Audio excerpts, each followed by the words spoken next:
Welcome to The Career Flipper, a weekly podcast featuring career change stories from people around the world in a variety of industries about how they get from point A to point B and all the twists and turns along the way. I'm Jenny Dempsey, your career flipping host. After more than a decade working in customer service and experience leadership in the tech world, as well as teaching online courses, speaking at business conferences, and mentoring customer service agents, I found myself laid off and burnt out. Despite my experience, I couldn't land a new job, and I really started to question my worth. Then, a friend gave me an old table. I saw potential. I binged YouTube videos to learn how to fix it up, and I found joy in giving something unwanted a brand new chance at life. And this led me to start my furniture makeover and restoration business, San Diego Furniture Flipper. Despite that, I was feeling alone and insecure about my new path. I mean, who really goes from the corporate tech world to covered in paint and sawdust in their garage? So I started reaching out to others I knew, just a few people who've also flipped their careers. And hearing their stories inspired me and made me realize that it's okay to change direction at any point in life. And I also found out that there are way more people out there that have flipped their careers, really more than I've ever imagined. So that's why I started this podcast, to share these incredible journeys and offer support to anyone considering, having already been through, or currently going through a career flip. So I really hope you'll find something in each episode that helps you on your path. Today, we're chatting with Roy Atkinson from South Carolina, who went from living his childhood dream as a full-time touring musician to a complete career flip into IT and even starting his own consulting company, Clifton Butterfield. In this episode, Roy shares how chasing your dreams, even if they eventually lead to a new direction, can be incredibly powerful, and why community is key when making big life shifts. Roy's story is a great reminder of the value of staying adaptable and open to new opportunities, even if they seem a little upside down. Plus, the music you're hearing in this episode is actually Roy's own. All right, let's get into the episode now.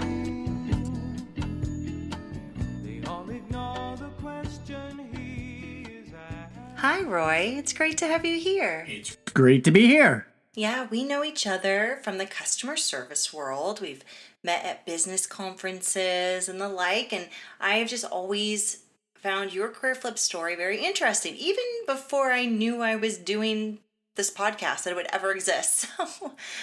So let's just get right to it. Roy, tell your career flip story. Well, Jenny, I made a big career flip some years ago. I went from being a full-time professional musician, songwriter, producer, to being full-time in IT. And that sounds like a big stretch, but it really kind of made sense. I started playing music when I was, just a little kid. My older brother, who's substantially older than me, is a very accomplished pianist and was classically trained. And so I, used to listen to him rehearsing all the time and going to his lessons and all that. A lot of times, if he wasn't around, I would go over to the piano and play what he had been playing, but I'd be playing it by ear. I became very interested in music, and then I became really interested in playing guitar, which my parents weren't too thrilled about. They steered me into taking accordion lessons, which didn't last long. It lasted until it became important to buy an accordion. And at that point, my parents said, you know what? These are very expensive, so we're not going to do that. And I said, okay, so I'm going for guitar lessons.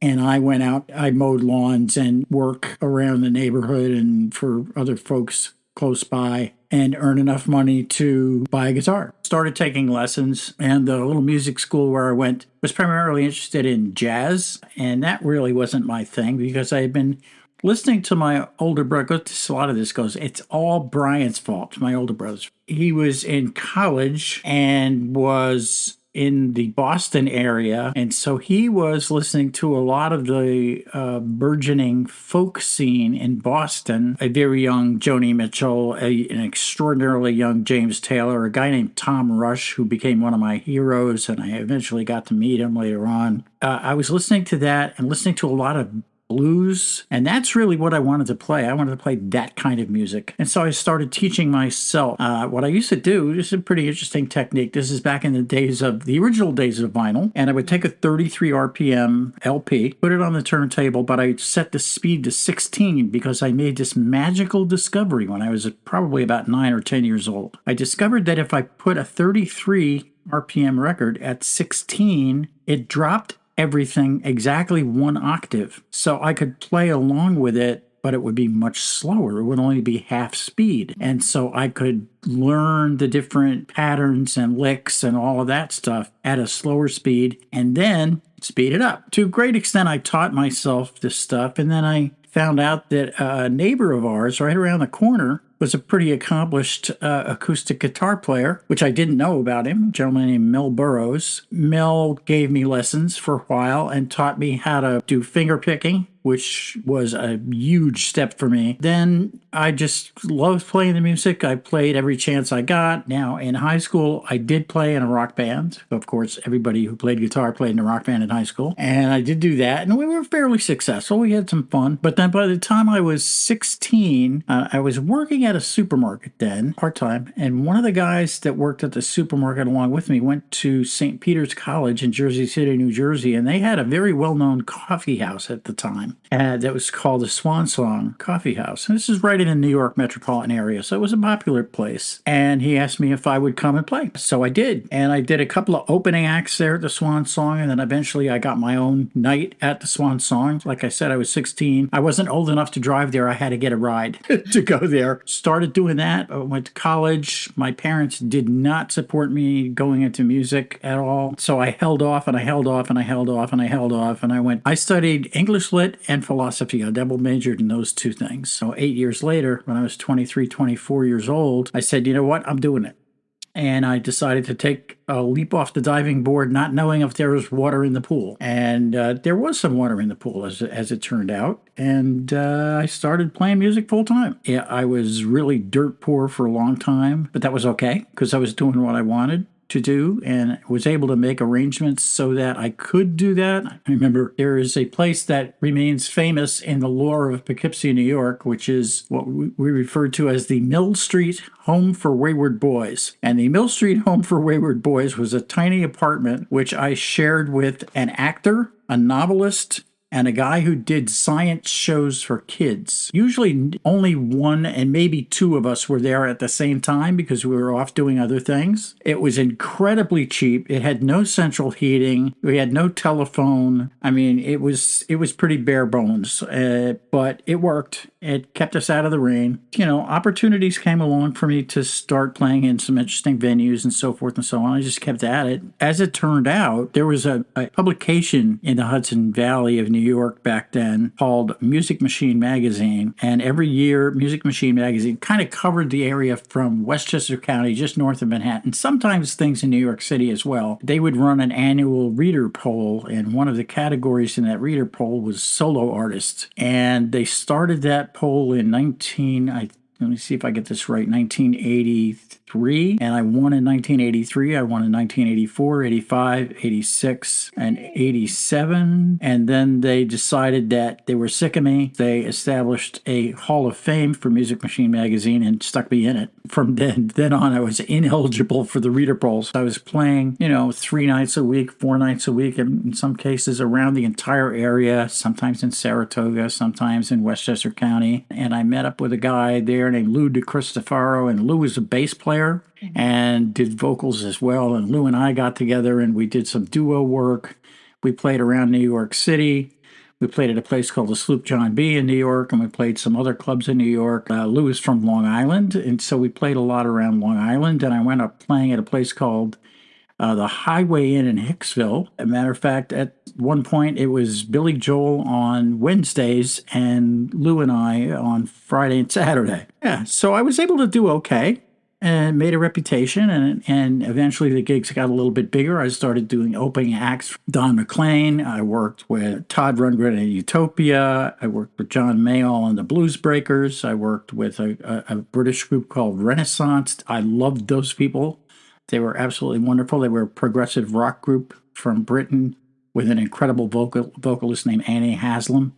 I worked with David Bromberg. I worked with just tons and tons of people. Eddie Rabbit, Kid Creole and the Coconuts, just tons of people. And I remember one time I was an opening act at a civic center, about 3,200 or something like that. And the next night I played in a tiny club in New Jersey, and it was 4 people. I didn't care. It continued, and I kept doing that for a long time. I think at the time, the statistic was that out of people who considered themselves musicians, who identified as musicians, let's say in the current parlance, 1 out of 125,000 was ever able to make a living at it. And I did it for over 20 years. I consider myself extremely lucky. Wow. What an incredible career. And it's so interesting to me. And I think a lot of us are told at a young age, you go to college, you study something that you can actually get a job in. And this isn't necessarily bad advice. I mean, it's advice. And it sounds like, you had this childhood talent that your parents really nurtured, and they kind of fed into it for so long. And you clearly were exceptional at it. And going to college, you took that path. You took their advice. You went to college, but that fire inside you didn't let up. It kept at you, and you were willing to sacrifice a lot to make it happen. And then you did it for 20 years as a job, which is what your parents didn't think was ever possible. And I just think a lot of people can relate to this fact that it's sometimes hard to go for the things we want to. It seems impossible and potentially against what everyone else is saying. But if we try, we may find out that we like it or don't like it. In your case, you loved it and you thrived. So I'm curious, Roy, when did the shift happen that you were like, okay, it's time to pivot and go into technology, go into IT? What happened? So I was a nerdy little kid. When I was in grammar school, 7th grade, memory serves me correctly, we started to learn binary math and ones and zeros and more ones and zeros. I got lazy or frustrated because we'd spend a lot of time in math classes translating decimal to binary, binary to decimal, decimal to binary, binary to decimal. And I was like, okay, I know how to do this. I don't like doing it. I'm going to come up with something that makes it easier for me. And so I did. And I made a little device that would light up. A light that was on was a 1, and a light that was off was a 0. Had a little rack of light bulbs. It would basically translate decimal to binary, binary to decimal, and I didn't have to do the work. I just looked at the light bulbs and saw 1 0 0 0 1 0. When I was doing music, one of the things that I also did was I bought very early on. I bought a personal computer, one of the first ones that was available. It was a European computer by a company called Amstrad. But one of the things that I used to do, which may explain some of the popularity I had too, was that I learned how to maintain a database of people who came to see me play and send out newsletters in the mail every month with a list of every place I was going to be playing and any other news that was coming up. If I had something going on that I wanted people to know about, I would let them know. And then after a while, I also started teaching other musicians how to do that. I explained to them that this was an advantage for them if they would get computer literate and learn how to maintain a database and learn how to use a word processor, that it would be extremely advantageous to them. And some of them did. So, I mean, I was pretty nerdy. But as far as the real decision was, as time went on, and I was working a lot in the recording studio. And at that time, and we're talking about the early 80s here, the electronics were advancing incredibly fast. We were starting to see broad-based use of things like musical instrument digital interface, MIDI, so that you could program things and make an interface between a keyboard and synthesizers and different types of instruments. Electronic instruments were really coming out like every week.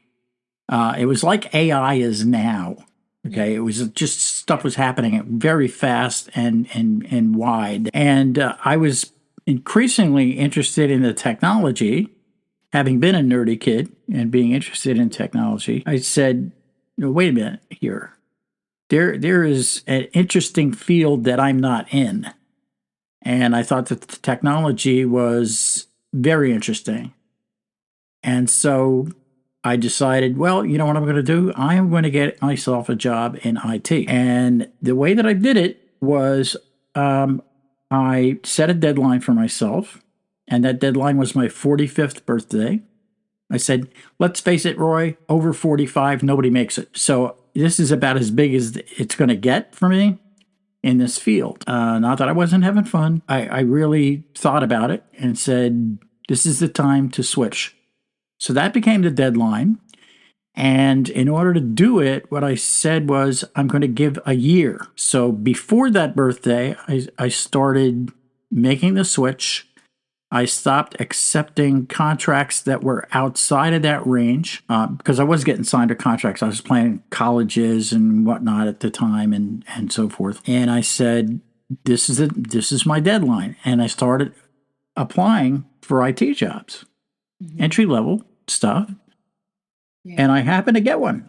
And I got one that started 3 days after my deadline. And of course, having been a musician and traveling a lot, I could go anywhere, basically, as long as I could find a way to live. And gotten married fairly recently. And so the spouse and I were involved in all these decisions. We decided that one of the places that was very good choice would be the coast of Maine. And so I targeted some places on the coast of Maine and in the state of Maine for jobs. And I got one at a place called the Institute for Global Ethics, which was a think tank with offices there and in London, England. And they were looking for somebody who could help them run and modernize their computer systems. And I took it on, and I took them, dragged them kicking and screaming into the 20th century. Moving, made a huge difference for them. It was also a tremendous learning advantage for me. By that time, I had gravitated toward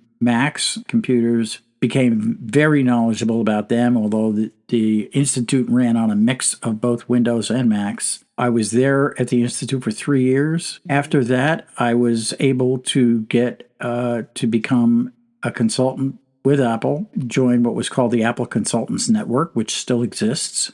And I still have friends in the Apple Consultants Network. Became one of those people. I was one of the first people certified in OS 10 and went on to work for a couple of computer consultancies and have my own business as well.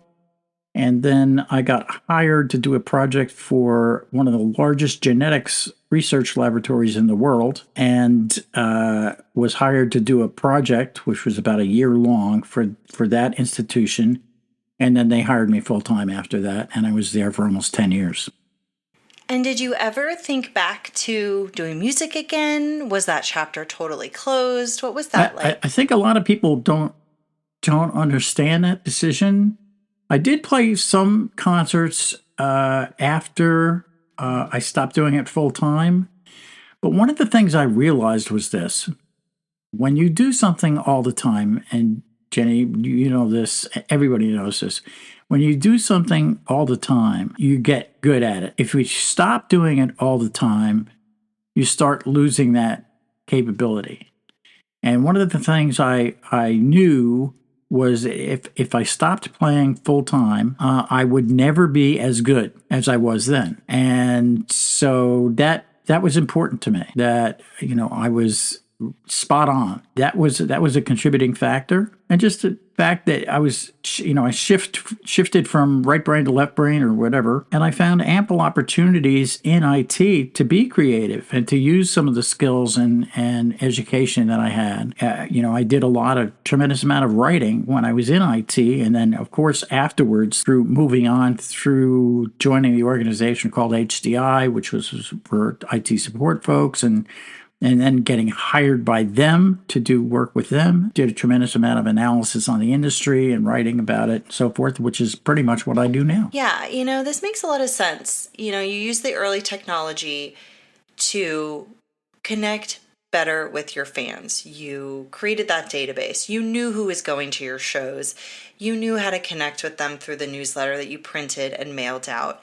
And you created more of a fan experience really personalized to stay in touch. And it sounds like that was a big contributing factor to people continuing to show up at your shows. And I'm curious, with all of the community building that you did, was there ever a time where, whether it was in your community of fans that didn't want to lose the music that you were making, or whether it was, family or friends, was there ever a time where people made comments to you about their thoughts on your career flip and your choice to move from music to IT?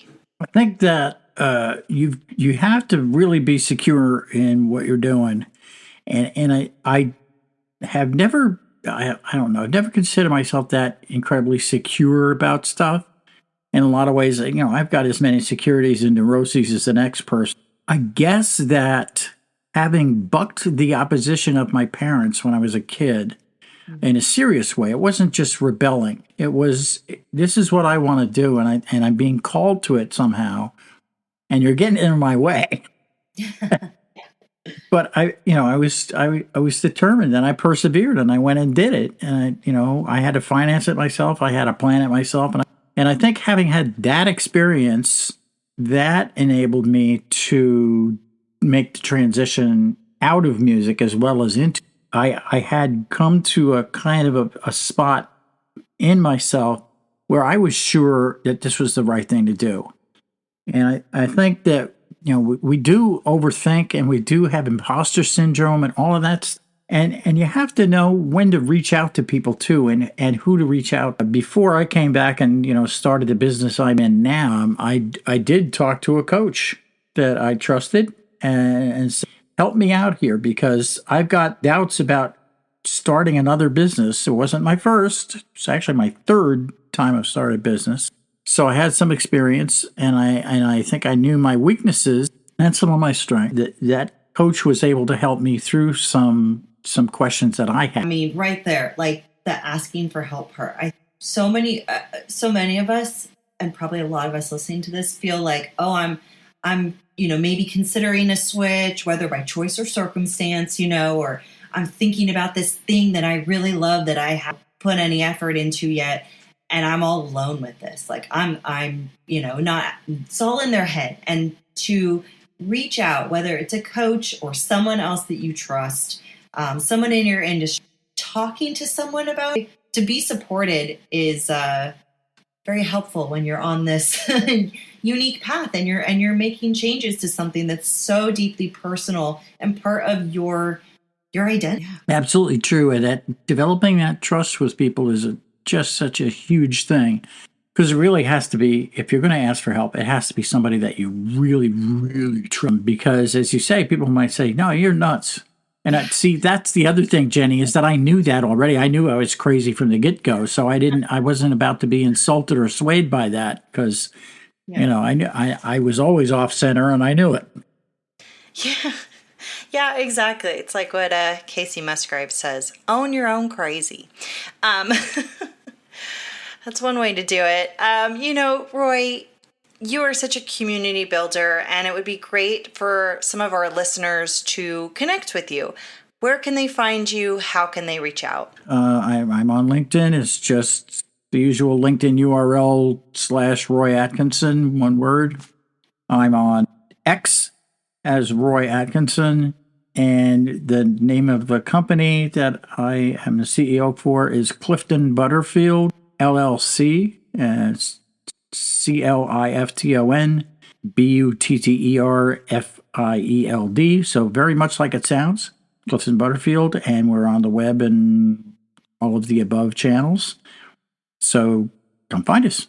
Thank you so much. Thank you, Jenny.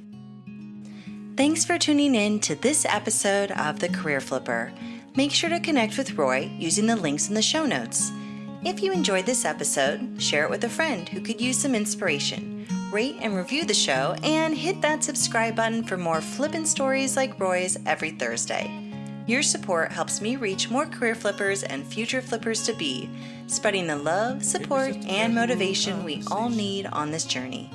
To connect with me, just head over to thecareerflipper.com. Keep on your path, my friend. What's the best that could happen? Talk to you next week.